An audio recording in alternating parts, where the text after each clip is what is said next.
Ghost in the Shell is one of the greatest anime of all time. It has been incredibly influential on the science fiction genre, from The Matrix to Dark City and so much more. The Netflix series Altered Carbon features a science fiction world that's basically a straight up ripoff of the world of Ghost in the Shell. And it's no surprise as to why, because the world of Ghost in the Shell is one of the best and most thoroughly crafted science fiction settings. Ghost in the Shell takes place in a realistic and strangely accurate portrayal of a future society. I say realistic and strangely accurate not because it is real to our current modern day society, but because the future it depicts seems incredibly plausible. And in fact, some of the ideas and concepts in the show predicted some of our relationships and attitudes towards technology today.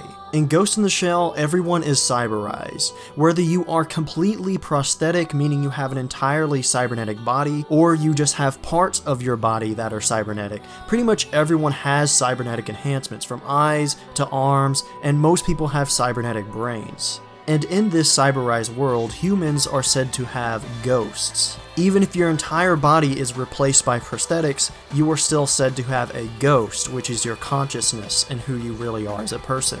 Because of the way the world is set up, it's able to explore philosophical ideas such as ones surrounding consciousness, what it means to be human, and the impact of technology on society and on individuals. Whether you're just watching it for the beautiful animation, the fantastic music, or the philosophical ideas being prodded around, Ghost in the Shell is essential science fiction cinema, and if you haven't watched any of the entries in this franchise, you are doing yourself a great disservice. The franchise was originally made famous by the 1995 film, which was directed by Mamoru Oshii. Following the success of the original movie, a sequel by Mamoru Oshii was made entitled Ghost in the Shell 2: Innocence, and around the same time, a TV series was developed titled Ghost in the Shell Standalone Complex. And a few years after that TV show had a few seasons and a few movies, a prequel series was made titled Ghost in the Shell Arise, which is basically the only universally panned and maligned adaptation of Ghost in the Shell. Very soon, the franchise is going to be expanded once again. Netflix is releasing their own Ghost in the Shell series, which is apparently a spin-off of the original Standalone Complex TV show. With the new series coming out soon, I thought it would be a great time to revisit the original Standalone Complex series. Standalone Complex is one of those classic animated shows that everyone holds in high regard, including myself. It's held as the very best Ghost in the Shell adaptation, right beside Mamoru Oshii's original 1995 movie. The last time I watched this series, I was probably about 16 or 17 years old, so I was really interested to see if my opinion of this show changed at all. And at least for the first season, I can say that yes, my opinion did change. I still really like the first season of Standalone Complex a lot, but rewatching it I recognize that it has a lot more flaws than I originally thought it did. The series' main plot about the Laughing Man is excellent. The first season follows an investigation into a cyber terrorist who is terrorizing various corporations and people tied to corporations around the world. And everything surrounding these incidents of cyber terrorism is a complete mystery, from why it was done all the way to who actually committed them.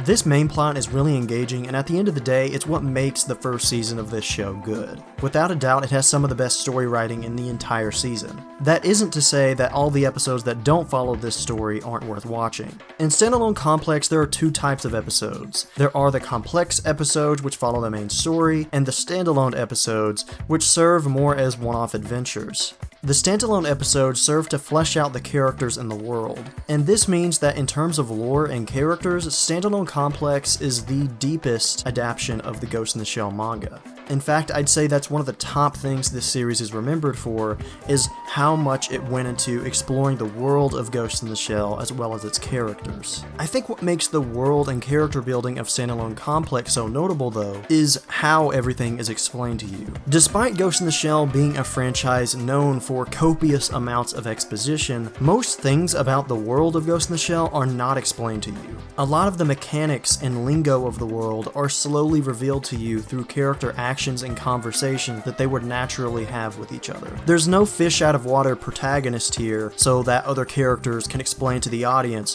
what is actually going on, and this sort of visual storytelling also applies to the way it builds its characters. Instead of having really explicit melodrama that reveals character, Standalone Complex gives you little pieces of the characters that eventually fit into a bigger whole. I think my favorite example of what I'm talking about is in episode 2, the main character, Motoko Kusanagi, has this line about how when she was a kid, she was forced by an accident to get a fully prosthetic body. As a kid, she had so little control over her robotic body that she at one point accidentally broke one of her dolls just by grabbing it. This memory of Motoko's can also be seen in the opening to the first season. This line by the Major is really a small and insignificant moment in the larger episode, but as I said before, it's a piece of her character. And this line shows an inner struggle between who she was as a girl versus who she's transformed into now that she has an entirely prosthetic body. This all comes back into play in episode 8.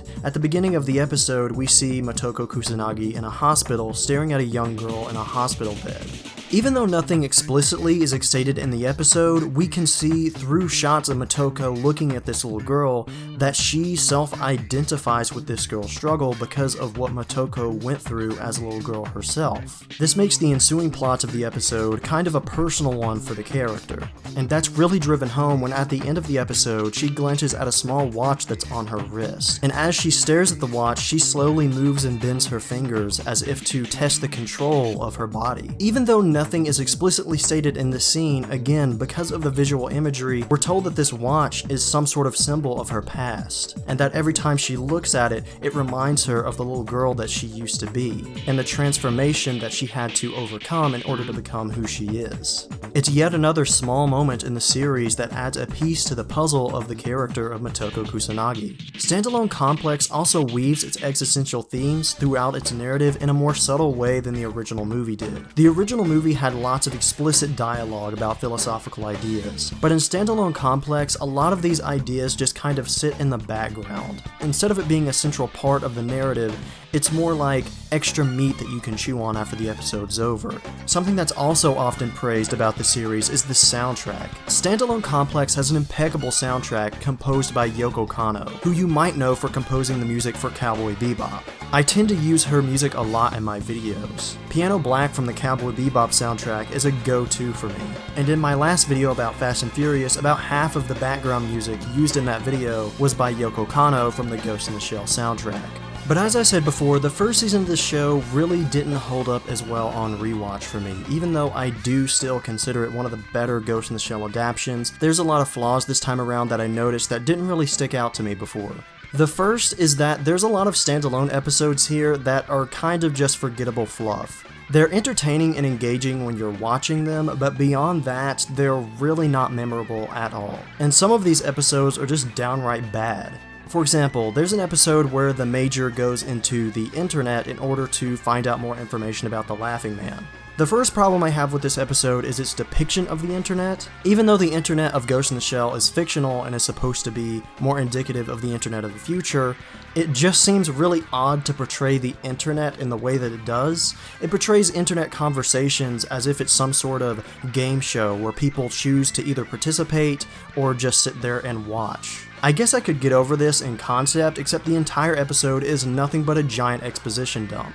It is very boring and very hard to sit through. And worst of all, the point of all this exposition was so that the Major could find out new information about the ongoing plot. And that doesn't really happen. A lot of information about what we already know is regurgitated, and at the end of the day, what she learns is just kind of a different spin on what we already knew. The episode overall is a huge waste of the audience's time, and it's probably the worst episode of Standalone Complex across both seasons. There's other episodes that I didn't really care for as well, but none were egregious as the internet episode. I also had problems with the main story itself. As I said before, Ghost in the Shell is known for large amounts of exposition, and that is not different here. Even though a lot of the world and the characters aren't explicitly explained explained to the audience, a lot of things surrounding the plot have to be. Most of the time, Ghost in the Shell tackles very complex and dense topics that just have to be deeply explored through exposition. As a result, the main plot of Standalone Complex features so much detail-oriented exposition that if you're not paying close attention, the plot can get really convoluted and hard to follow. I guess it's a somewhat minor complaint because the story overall is really great, but because of that exposition, like I said, it can get really convoluted and hard to follow.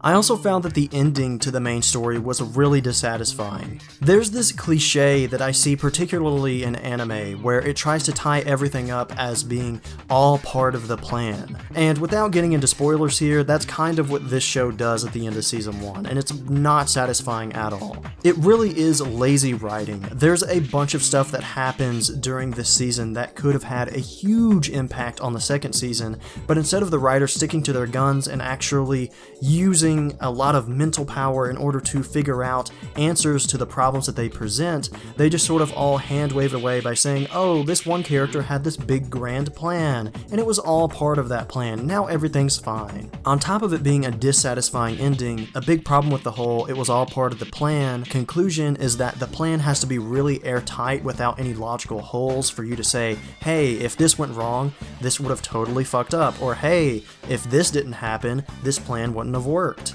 And unfortunately, the plan at the end of this season was not airtight, and there's plenty of things you can point to say, okay, well, if this very specific and convenient thing did not happen, this plan would have totally failed. So yeah, I definitely didn't remember the ending of the series being that dissatisfying. Overall, Standalone Complex Season 1 is something that I would still say is good.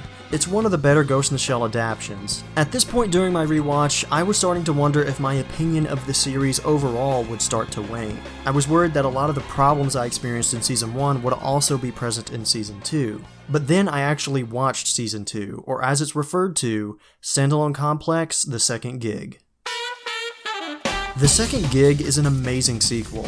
It builds on everything from the first season and just makes it better. As I've rewatched it, I realized that a lot of my more fonder memories of watching Standalone Complex came from this season in particular.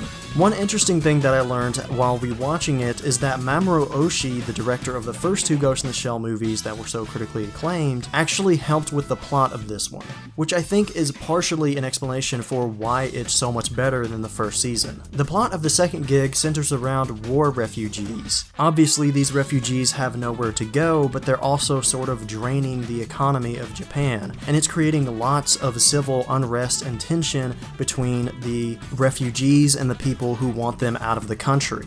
The building tension between the refugees and the government eventually results in terrorism from both sides. This also results in other countries getting involved with the conflict. This results in a story that is basically an international political thriller with an epic scope.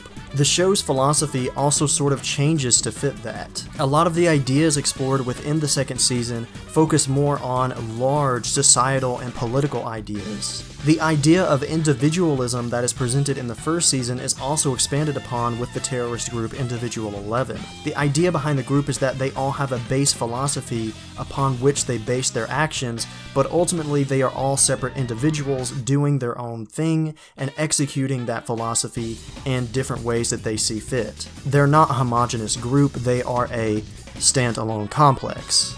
What I find fascinating about the Standalone Complex philosophy presented in this show is that it ended up predicting about 10 years early things that would end up happening on the internet. Whether you're talking about the internet hacker group Anonymous or certain political factions that exist within the internet, this sort of individualist, standalone complex philosophy applies to a lot of what goes on in the world today. The plot about refugees has also aged really well politically, considering in the decades after Standalone Complex was aired, a lot of other countries have had to deal with their own refugee crises. So as a result, now the world is a lot more familiar and closer to the issues presented within the show. Things like civil unrest and tension between refugees and naturalized citizens, and terrorism that comes as a result. The plot of the show is also interesting because this show was made during the Iraq War. Japan was sending troops to aid the US in Iraq, and apparently the story of this show is supposed to be a condemnation of Japan's involvement in that conflict. On the whole, I found the plot of the second season to be a lot more engaging and a lot easier to follow. Everything about the plot of the show in this season seemed a lot more focused. But the main plot of the show is not the only thing that has been vastly improved here. The standalone episodes are also much better this time. Almost every standalone episode this time around builds on the main plot or the characters in some significant way that comes into play later. These episodes are also used a lot more than even in the first season to explore the characters of the show. Side characters who sort of lingered in the background like Paz and Saito get their own episodes in order to flesh them out as characters so we can know who they are, where they come from, and everything like that. These episodes also help out to flesh out Motoko Kusanagi as a character, and we learn certain things about her past that I really don't think we've seen in any other adaptation. Another thing that I really love about certain episodes of the show is that there are episodes inspired by movies. Episode 2 is basically a giant homage to Martin Scorsese movies like Taxi Driver and King of Comedy. And Episode 3 is a very clever and fun heist episode that the creators of the show admitted was inspired by Ocean's 11. I also really like the change in art style this season. It's a lot darker and more dystopian. The visual direction also seems a lot more dynamic and stylish compared to the first season, which felt a lot more flat. And the action sequences in this show are a lot better. That isn't to say that there weren't any good ones in the first season, but there were definitely a lot of action scenes in the first season that were just kind of there, and that didn't give you any feeling of excitement or tension or anything. But every action scene in Season 2 is fantastic. It's either really tense because of some underlying stakes that are involved, or it's just really badass as a result of teamwork between the characters, which is something we didn't see a whole lot of in the first season. I think my favorite part of any of the action scenes in the series is the part where Motoko Kusanagi holds down an entire aircraft so that way Saito can line up the perfect shot to shoot the pilot. It's a really exciting scene and really badass. As for flaws for this season, honestly, I couldn't think of a whole lot. Some of the standalone episodes are kind of forgettable like the last season, but there's certainly not as many of those. On the whole, I would say the vast majority of episodes in this season are fantastic. The show obviously still has the problem of large amounts of exposition being dumped on you at once, but I think in this season a lot of the exposition is delivered better and in a more sort of natural dialogue way that's easier to follow. That doesn't mean that the exposition can't get convoluted at times, but more often than not, it's not as convoluted as what was in the first season. I will also say that sometimes the show isn't as tense as it wants to be, especially during the finale, and that's mainly due to pacing issues and exposition breaking up the narrative. But overall, Season 2 is fantastic. I love it, and I highly recommend it to anyone who hasn't seen it. Season 1 is still good, but like I said, rewatching it revealed a lot more issues than I initially had with it. And I can see it being the case that some people watching Season 1 for the first time might not really care for it. But I wouldn't want someone's negative feelings about Season 1 stop them from watching Season 2, because again, I do feel like Season 2 is a huge improvement upon something that was already good. If you want some good science fiction to watch, and you've already watched the iconic 1995 movie, you really can't go wrong with Standalone Complex. So I would definitely give it a watch, especially since it would be just in time for you to be caught up for the new series that's going to be released on Netflix. The new series is something that I have mixed feelings on so far, and if you follow me on Twitter, you already know that. I've already complained extensively about how I don't like that it's in full CGI. Sometimes that can go really well, but in this case, it just looks like a really bad video game cutscene. I also take issues with the way they designed the characters, but whatever, I'm not going to spend a lot of time dwelling on it in this video. What does give me hope about it though is that there are some veterans from the original Standalone Complex series that are going to be involved here. So even though aesthetically it's not really my bag so far, I do think this still could be a really good Ghost in the Shell adaptation from a story and character perspective. For now, that's pretty much all I have to say about Ghost in the Shell and Ghost in the Shell Standalone Complex. As always, I'm Randall, and thank you for listening to me ramble.